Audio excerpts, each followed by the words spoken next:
এবারের বৃক্ষমেলায় মোট ১৬ লাখ গাছের চারা বিক্রি হয়েছে। এতে প্রমাণিত হয়েছে সাধারণ মানুষ সবুজ অর্থনীতি গড়তে প্রস্তুত বলে মন্তব্য করেছেন পরিবেশ মন্ত্রী আব্দুল আউয়াল মিন্টু। বিকেলে বন অধিদপ্তরে জাতীয় বৃক্ষমেলা ২০২৬-এর সমাপনী অনুষ্ঠানে প্রধান অতিথির বক্তব্যে তিনি কথা বলেন। এ সময় পরিবেশ রক্ষায় প্রধানমন্ত্রী তারেক রহমানের গৃহীত পদক্ষেপের কথা উল্লেখ করে তিনি বলেন, মেলায় স্বতঃস্ফূর্ত অংশগ্রহণ সামাজিক বনায়নের মাধ্যমে দারিদ্র্য বিমোচন প্রমাণ করেছে দেশের মানুষ পরিবেশ সচেতন।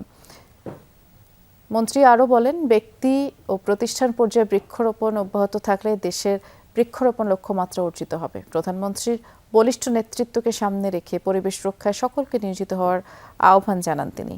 শহীদ জিয়ার রাজনৈতিক দর্শন, প্রয়াত প্রধানমন্ত্রী বেগম খালেদা জিয়ার উদ্দীপনা এবং মাননীয় প্রধানমন্ত্রী তারেক রহমানের বলিষ্ঠ রাজনৈতিক নেতৃত্বে আমরা একতাবদ্ধ হয়ে আমরা সকলে বাংলাদেশকে একটি সমৃদ্ধ, জলবায়ু সহনশীল, সবুজ ও নিরাপদ সোনার বাংলায় রূপান্তরিত করার অঙ্গীকার করি।